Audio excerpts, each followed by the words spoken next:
Los salones de arte son una herramienta de legitimación de la obra de los artistas, no solo locales, sino también nacionales. Aparte de esto, es una de las maneras en la que la obra del museo ha ido engrosando su patrimonio a lo largo de todos estos años de salones. Este Salón de Artes del Fuego en particular es el primero en el que se abre su convocatoria nacional. En una primera instancia del Salón de Artes del Fuego se llamaba Salón de Cerámica solamente y era de una convocatoria provincial. Luego se hizo regional y este es el primer Salón de Artes del Fuego con una convocatoria nacional.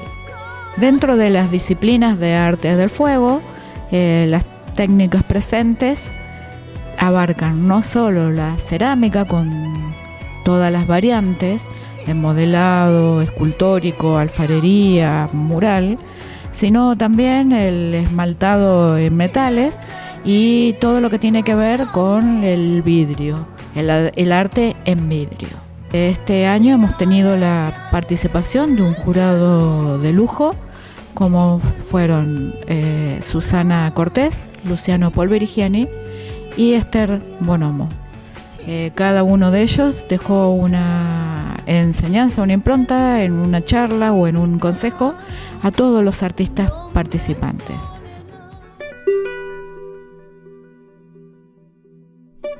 Yo soy Susana Cortés, vengo de la Escuela de Avellaneda, de la provincia de Buenos Aires. Hasta hace muy poco fui la rectora de esta escuela, estoy en mi proceso de jubilación actualmente, así es. Hay que dejar espacio a la gente nueva, que vengan con nuevos aires. Mi formación fue en esa escuela, soy egresada de esa escuela y me desarrollé como ceramista durante toda mi vida, trabajando en producciones alfareras, y en estos últimos años incursioné en la vitrofusión, que vengo hace unos 10 años trabajando con la vitrofusión y comercializando las producciones, tanto las alfareras como las de vitrofusión, en una feria artesanal en La Recoleta, en Plaza Francia, desde nada más que el año 89 que estoy ahí en esa feria. Eso me permitió vivir de la cerámica, tanto como docente como artesana, ¿no? Complementando esas dos actividades, pude desarrollar toda mi vida profesional dentro de la cerámica, que es una disciplina dentro de las disciplinas artísticas que todavía sigue permitiendo la posibilidad de que los que la practican puedan encontrar una forma de vida a través de la cerámica.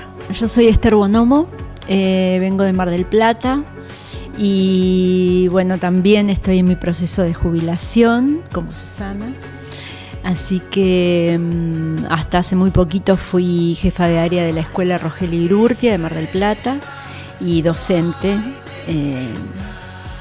Digamos, me acabo de jubilar con 40 años de antigüedad, digamos, muchos. Entonces, pero bueno, aparte tengo formación en arquitecturas y siempre intenté como unir las dos formaciones y sobre todo desde el lugar de la docencia. Y bueno, también soy egresada de la Escuela Rogelio Urrutia, soy profesora superior de cerámica y bueno, a mí me parece también que la cerámica es una de estas disciplinas que posibilita vivir de ella, tanto desde el lugar de obra como fundamentalmente de todo lo que es la posibilidad de producción. Mi nombre es Luciano Polverigiani, soy de Villa Lisa, cerquita de La Plata, y tengo 44 años y hace 30 que estoy con la cerámica, desde mi época de estudiante, cuando empecé con el barro, ya ahí empecé a trabajar en ferias y hice todo un recorrido en esos espacios, digamos. O sea que siempre mi ingreso estuvo relacionado a la cerámica y vivo de la cerámica hoy día. Mi formación es en magisterio de cerámica en la escuela Fernando Arranz de la ciudad de Buenos Aires, pero considero que la formación más profunda vino después, que fue justamente montar el propio taller y estar en contacto con otros ceramistas y otras experiencias. Eso es lo que más fortalece el trabajo de uno, digamos. Por supuesto que lo técnico es muy importante, ¿no?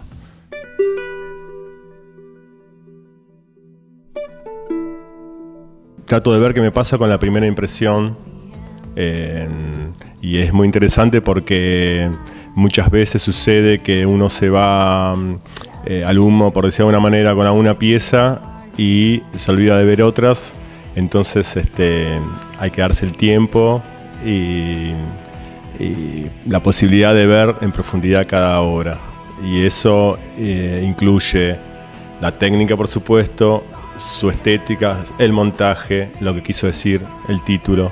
Yo creo que, bueno, la obra es un todo, que no podemos, o sea, que sí se puede desde el análisis seccionarla y de alguna forma tener juicios de valor sobre cada uno de los temas, pero en principio me parece que la obra fundamentalmente es un todo, tanto desde lo discursivo como de lo técnico, y también fundamentalmente el montaje. También se produce una química entre los jurados, ¿no? Cada uno de nosotros podríamos jurar estas obras de manera diferente si tuviésemos otros compañeros, porque cada uno enriquece la mirada del otro, nos ayuda a tener miradas distintas sobre los objetos, no solo la mirada geográfica, ¿no?, desde el punto de vista en que uno lo está mirando, sino que cada uno de nosotros observa, resalta algo en particular de cada obra. Por lo tanto, tenemos nosotros también un tiempo de flexibilización a la hora de juzgar estas obras, ¿no? Las que uno eligió en un principio como obras que por ahí más le interesaron o que premiaría, tal vez después de las conversaciones que vamos teniendo, del análisis que hacemos grupal, podemos ir cambiando nuestro punto de vista. Y bueno, eso me parece que enriquece al salón, pero fundamentalmente nos enriquece a nosotros como ceramistas y como seres humanos.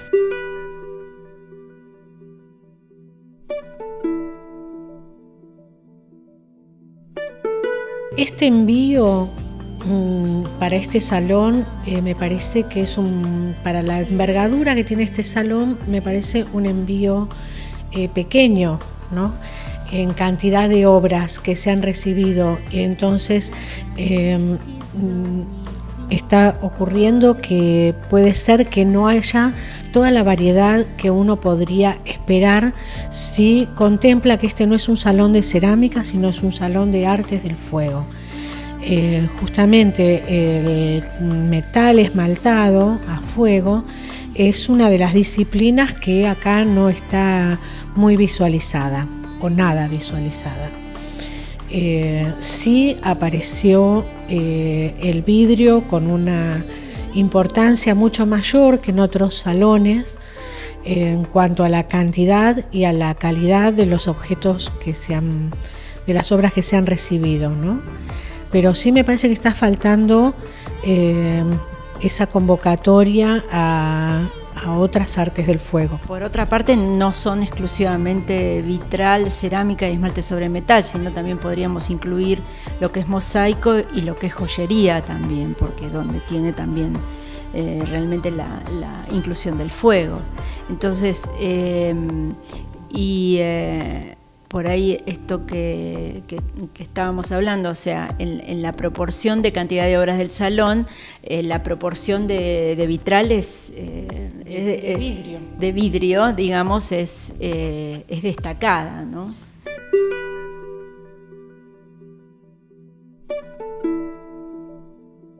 Nosotros tendríamos que partir de lo discursivo, de lo que queremos decir, porque digamos son obras artísticas, y después las técnicas tendrían que estar supeditadas a esto discursivo, a la imagen, a lo que queremos decir.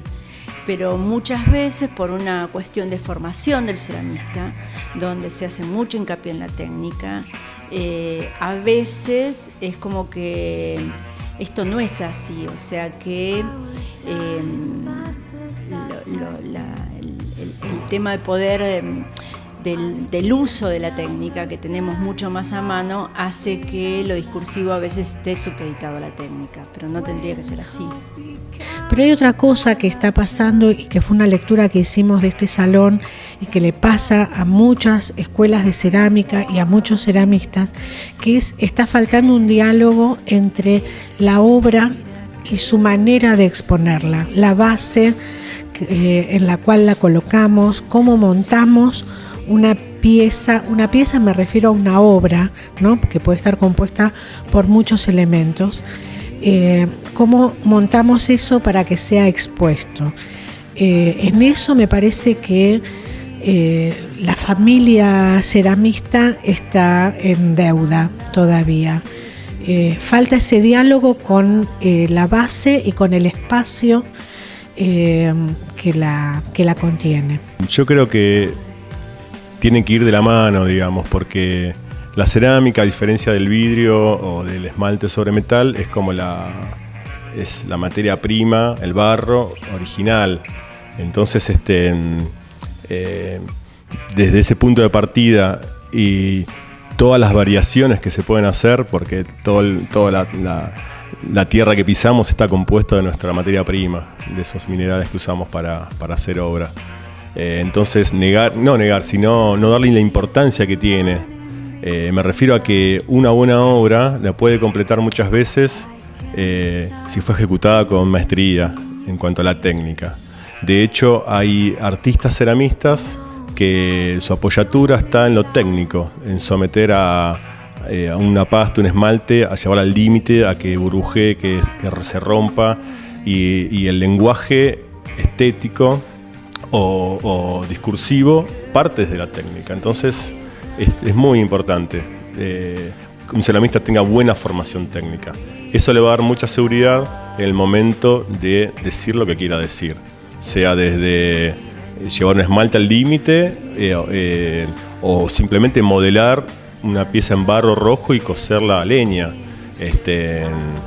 Pero es necesario sí o sí conocer el material que estás trabajando. Eso me parece fundamental. A mí me parece que la técnica en la cerámica es como la palabra, pero también tenemos que saber qué decir con esa palabra. Entonces, por eso me parece que las dos cosas como que van muy de la mano y a veces están disociadas. O sea, a veces se quieren decir muchas cosas desde lo discursivo, pero la técnica no acompaña. O a veces se quieren decir, o no se quieren decir, sino se presentan cosas exclusivamente técnicas y no hay un discurso claro. Pero me parece que lo que a veces no se trabaja bien es el lenguaje de la cerámica, ¿no? Como que no se lo toma desde ese lugar de importancia que tiene como lenguaje.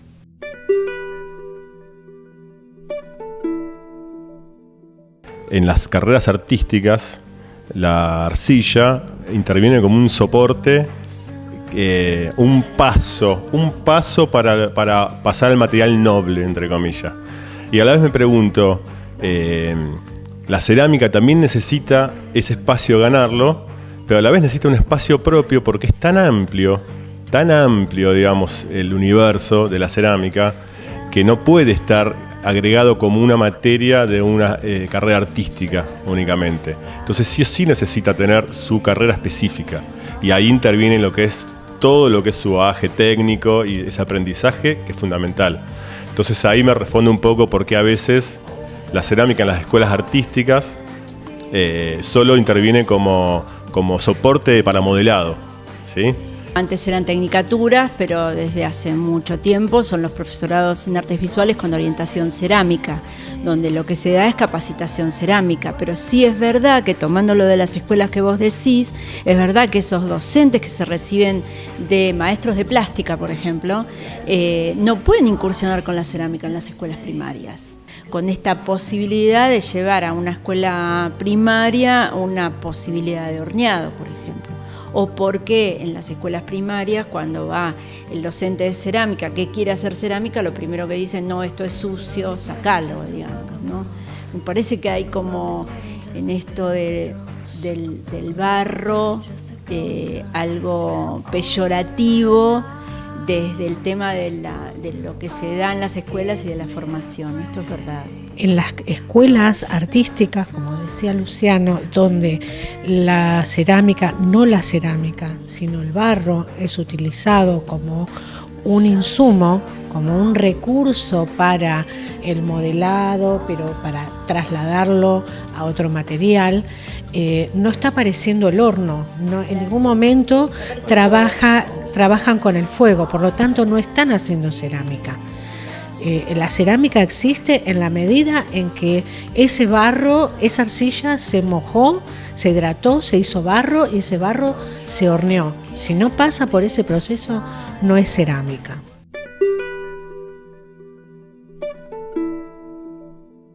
Y en las formaciones de los docentes, digamos, no aparecen los hornos alternativos, aparecen por una decisión propia de cada escuela, digamos, como talleres extracurriculares. Pasa en Avellaneda, pasa en la escuela, en la Rogelio Urtia, digamos, y pasa en otras también, donde lo que se hace es la posibilidad esta del horno alternativo, que no es el horno eléctrico, o el horno de gas, digamos, no aparece en la formación de los docentes. Entonces es muy difícil incluirlo en la educación, digamos, tanto primaria como secundaria. También la formación de las escuelas de cerámica estaba dada exclusivamente a través de los hornos eléctricos. No había otras alternativas, por eso se les llama a los demás hornos alternativos. Con los años y con las distintas crisis energéticas, sociopolíticas, económicas de este país, en un momento se trasladó mucho de la actividad cerámica al horno a gas, porque la electricidad era muy cara y entonces empezaron a aparecer los hornos a gas como hornos alternativos. Se les llamaban hornos de alternativo. Actualmente el horno a gas y el horno eléctrico están dentro de una categoría y cuando hablamos de hornos alternativos hablamos de otro tipo de quemas con recursos mucho más caseros.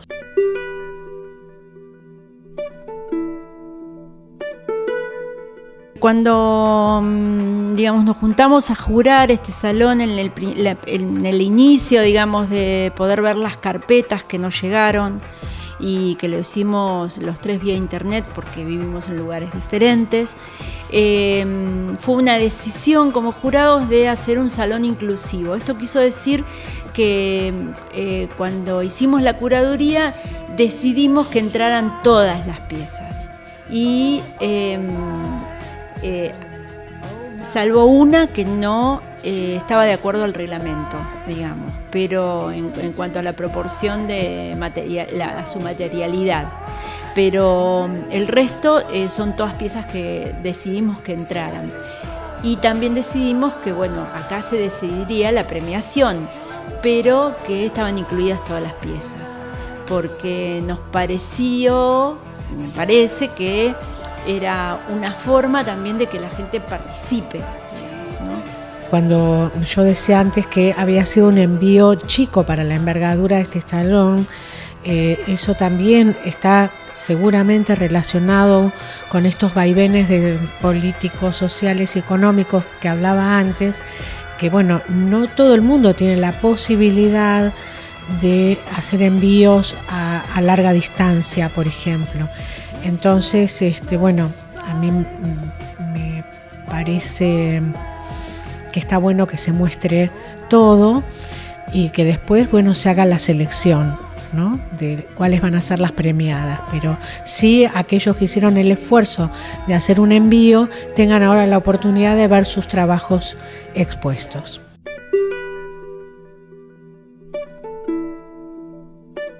Este Salón de Artes del Fuego 2018 se compone de 26 obras. Es un salón sobrio, es decir, no hay mucha cantidad de piezas, lo cual para la técnica de la cerámica, que siempre es un poco peligrosa en el sentido de que uno puede chocar una pieza y destruirla, y la necesidad de ver los detalles hace que sea conveniente un salón espacioso para el recorrido. Por eso el artículo lo titulé Un salón para entrar en detalles, porque en realidad las artes del fuego en general en sí mismo plásticamente tienen muchos detalles, porque la materialidad en sí es muy importante. Amén de la técnica, lo que yo voy a referirme es fundamentalmente a las imágenes. En su mayoría tienen una preeminencia, en general, las obras aceptadas, de lo figurativo, es decir, que se ven las figuras, se ven temas reconocibles, mientras que los 3 primeros premios son abstractos o tienden a ser abstractos. El primer premio tiene una referencia insinuada de pies, da la sensación de pisadas calcinadas, y uno se retrotrae muy lejos en el tiempo. En el año 79 después de Cristo, en Pompeya, Italia, bueno, todos sabemos que hubo un gran, el volcán Vesubio produjo un gran desastre, la lava cubrió gran parte de esa ciudad y algunos restos presentan estas características. No estoy diciendo que son iguales, estoy diciendo que la sensación de calcinación, de oscuridad, remonta mucho a esa idea o a esa imagen. Son láminas muy finas que están sobre arena. A su vez la arena está apoyada sobre un espejo que apenas se insinúa, y esto es importante. Por lo tanto, todo lo que uno ve es espectral. El espejo como algo que reproduce una imagen, pero a su vez la imagen está oculta porque la propia arena cubre su propia imagen.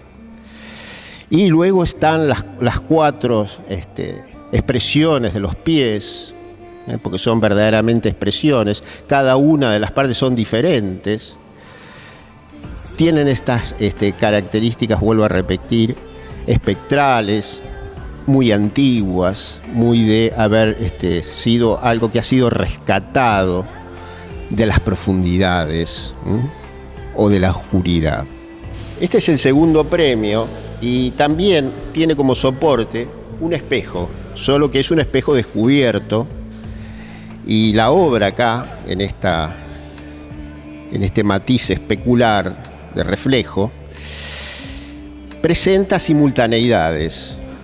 Es una obra que uno puede ver, por ejemplo, inmediatamente en el espejo, no solo lo que está colgando del plano superior, de la parte posterior del plano superior, que es una chapa, lo que uno ve es metal, es algo metálico, sino que está viendo todo lo que cuelga de la chapa. Y eso que cuelga, ese lenguaje de vidrio, podríamos llamar, tiene que ver con la decantación, ¿no? En el momento del calor, en la decantación, lo que chorrea, uno lo puede ver desde arriba, lo puede ver desde los laterales, puede haber y ver inclusive algunas formas, porque siempre, aún en lo abstracto, pero cuando lo abstracto tiene esa fuerza de lo orgánico, como es el caso de la presencia de la materia del vidrio, hace que uno siempre encuentre alguna referencia figurativa. No digo que la intención del autor haya sido figurativa, digo que, por ejemplo, hay algunas sugerencias, como uno puede decir flamenco, o puede decir estalactitas de una caverna espacial. Yo imagino una caverna del espacio por las transparencias del vidrio y por los celestes. No es una caverna debajo de la tierra o en las profundidades, sino es una caverna aérea. Eso es lo que me sugiere. También hay como pedestales o sugerencias de pedestales. Y rodear la obra, si bien toda obra tridimensional uno tiende a rodearla, pero acá a su vez que la va rodeando va viendo esas tridimensiones. No obstante, esta totalidad me sugiere caramelo líquido. Es como si uno pudiera encontrar el caramelo que se ha enfriado y que ha quedado en algún momento, como si fuera algo que se exhibe para ser vendido. Y me lo sugiere también el título de la obra. La obra se llama Sí, señor. Me recuerda cuando uno va a un negocio y hay un vendedor que le dice sí, señor, como si le dijera ¿qué necesita? ¿Qué desea? Es, por supuesto, una interpretación.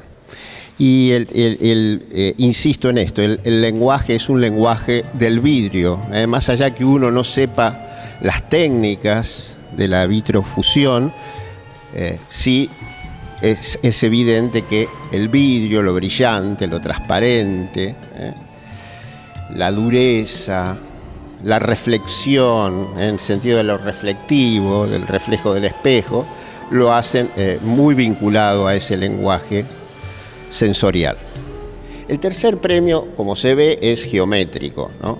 Esta geometría se le llama geometría sensible, o yo le llamo geometría sensible, en el sentido de que sus líneas y sus geometrías son irregulares. Tiene que ver más con lo artesanal y también con el tema, porque este tema representa un río seco, Y los colores, que son colores apastelados, secos, de verdosos o de azulados, amarillentos, se corresponden con ese cauce seco. Entonces, acá la forma guarda una gran correspondencia con el tema. Esta obra es premio a la mejor obra de autor pampeano. Tiene que ver mucho con lo nativo. Yo diría que esta imagen se corresponde bastante con la anterior, en el sentido de que lo que podríamos llamar esta suerte de ajuar o vestimenta, como se le quiera llamar, tiene una correspondencia con nativos de regiones de esas características del río seco, como hablé un momento. Uno puede ver inclusive acá en estos cascabeles silenciosos, ¿no? Como una suerte de ruedo, también puede ser un pectoral. Y la particularidad que tiene que remonta mucho a algunos íconos precolombinos. Por ejemplo, uno ve acá como que se insinúa el maíz. El maíz, por ejemplo, está insinuado. No digo directamente que su intención fue hacer el maíz, pero hay formas que se corresponden mucho con esta idea de la tierra o de los hijos de la tierra, los indígenas, o como hoy se les llama pueblos originarios.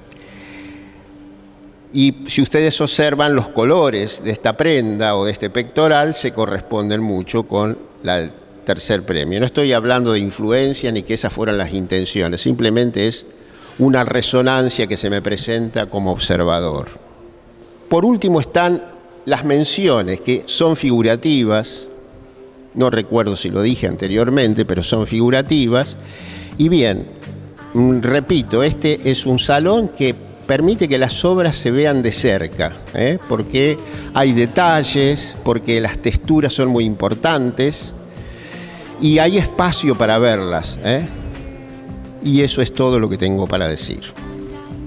La totalidad de los premios, que son 4, son adquisición. Hay un primer premio, un segundo premio y un tercer premio y un cuarto premio que es el mejor de Pampeano. Cada uno de ellos forman parte luego de la colección del museo.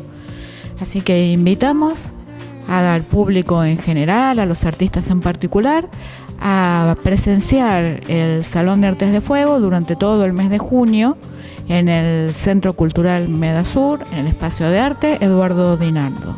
de lunes a lunes. 新的